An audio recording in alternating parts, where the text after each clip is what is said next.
Hello, good morning. मैं हूं advocate Pallavi पाठक और मेरे नए वीडियो पे आप सभी का बहुत बहुत स्वागत है। जो मेरे न्यू कमर एडवोकेट्स हैं, जिन्होंने अभी अभी हाल ही में एलएलबी करके कोर्ट को ज्वाइन किया है, मैं उनके लिए काफ़ी सारे वीडियो बना चुकी हूँ। ये भी वीडियो उन्हीं बच्चों के लिए है, उन्हीं एडवोकेट्स मेरे वकील मित्रों के लिए है। उम्मीद करती हूँ आपके लिए बेनिफिशियल होगा। तो आइए शुरू करते हैं। मैं आपको 7 पॉइंट्स, 7 बिंदु बताऊंगी कि आप उन 7 बिंदुओं को अपने अंदर शुमार करके, अपनी आदतों में शुमार करके आप कैसे पैसे कमा सकते हैं। पहला बिंदु, पेशेंस रखिए, धैर्य रखिए। क्यों? क्योंकि शुरुआती समय में आपके पास उतने केस नहीं रहते हैं, उतने क्लाइंट नहीं रहते हैं और आप मुंह मांगी रकम नहीं मांग सकते हैं, अपनी फीस नहीं मांग सकते हैं। जो आपका क्लाइंट दे आपको वही लेना चाहिए। जितना वो सक्षम हो आपको हामी कर देनी चाहिए, ना कि उसके ऊपर दबाव बनाना चाहिए। दूसरा, साहस रखें, करेज। क्यों रखें? नॉर्मल सी बात है, आपसे भी experienced advocates, 10 years, 15 years, 20 years experience advocate आपके सामने खड़े हैं और आपको उनके सामने बोलना है।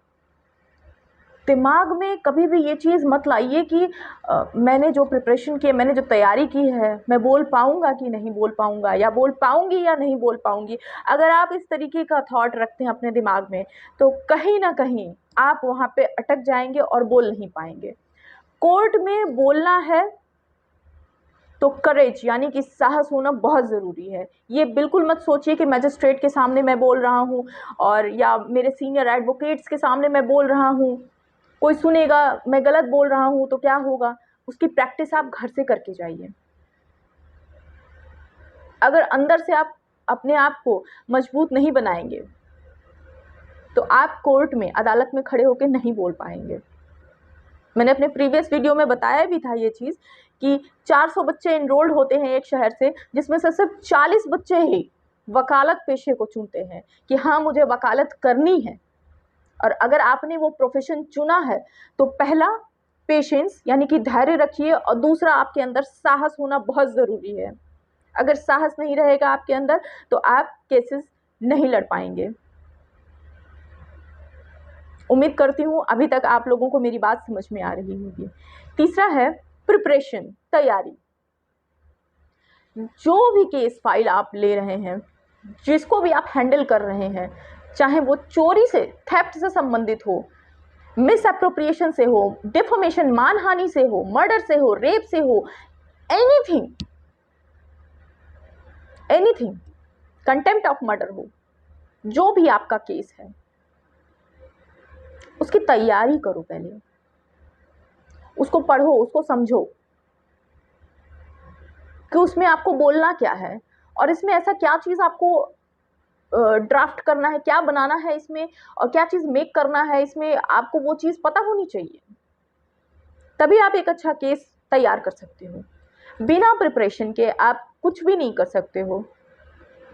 अगर आपने अपने कॉलेज टाइम में सिंसियरिटी से पढ़ा है तो आप एडवोकेट राम जेठमलानी को जरूर जानते होंगे।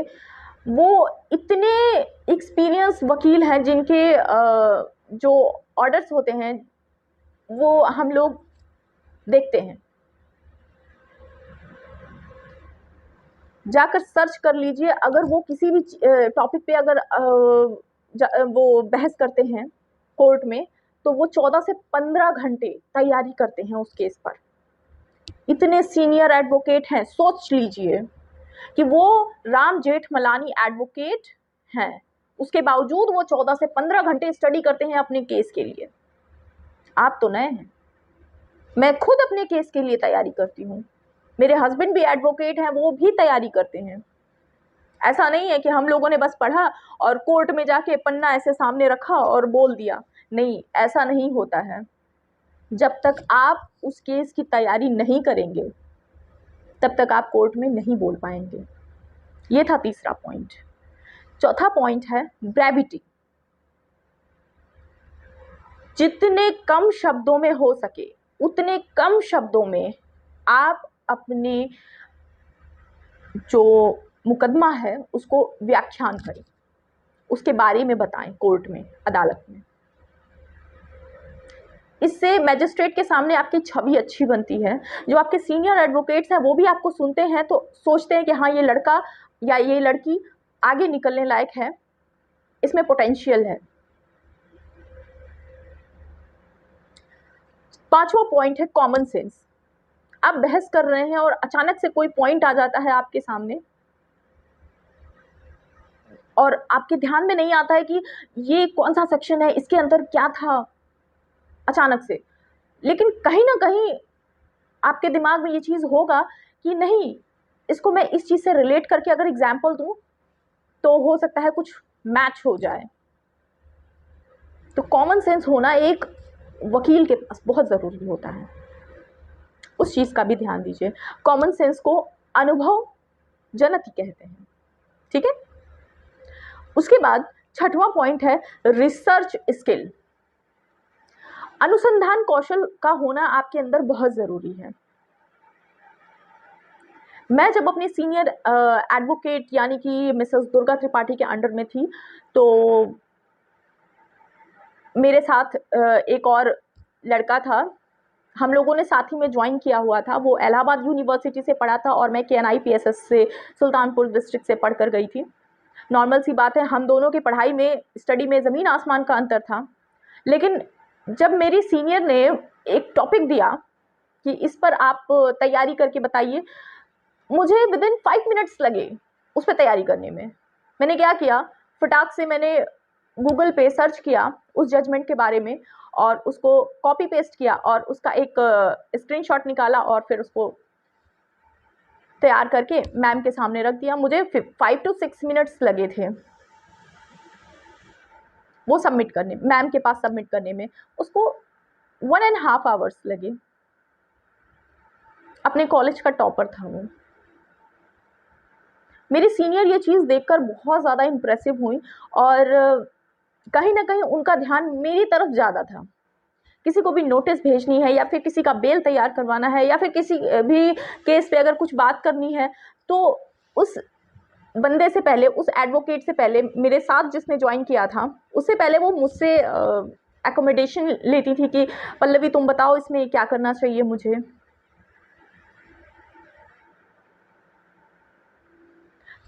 तो ये चीज़ अपनी आदतों में शुमार करें। रिसर्च स्किल, ब्लॉग्स बनाइए, लिखिए। लिखने से क्या होता है, प्रैक्टिस हो जाती है। आप उस टॉपिक पे एकदम गारंटी के साथ बोल सकते हैं, कुछ भी आप उसमें भूल नहीं सकते हैं। नॉर्मल सी बात है, अगर आप किसी भी चीज़ को 4 बार 5 बार 10 बार पढ़ते हैं, उसको लिखते हैं, तो वो चीज़ आपके दिमाग में बैठ जाती है। उसमें आप कभी भी कोई गलती नहीं कर सकते हो। और दूसरी बात, आपके अंदर एक कॉन्फिडेंस आ जाता है कि आप इस टॉपिक पे बहुत अच्छे से जानते हो और इस टॉपिक पे आपको किसी के से सलाह लेने की ज़रूरत नहीं है। तो रिसर्च स्किल आपका इसमें होना बहुत ज़रूरी है। और जो सातवां है नेटवर्किंग, जिसे हम कहते हैं कि नेटवर्क इज़ योर नेटवर्थ। शुरुआती टाइम में क्या होता है कि जो हमारे क्लोज रिलेटिव्स होते हैं वही हमें ज़्यादातर केसेस देते हैं। ऐसा नहीं है कि आपके बहुत ज़्यादा मतलब अच्छे लिंकअप्स हैं, आपके पास मुकदमे आ रहे हैं और आप बहस भी कर रहे हैं, लड़ भी रहे हैं, बट नेटवर्किंग में स्किल आपका अच्छा होना चाहिए। अगर वो अच्छा रहेगा तो आपको कहीं ना कहीं आगे बढ़ने में आपको हेल्पफुल रहेगा। उम्मीद करती हूँ कि मेरे ये जो 7 पॉइंट्स आपको बताए हैं, एक अच्छा वकील बनने के लिए, अच्छा पैसा कमाने के लिए आपको किस तरीके से प्रिपरेशन करनी चाहिए, ये सारी चीज़ें आपको मैंने बताई हैं। उम्मीद करती हूँ आपके लिए यूज़फुल और बेनिफिशियल रहेगी। मेरे चैनल पर बने रहने के लिए थैंक यू सो मच। नमस्ते।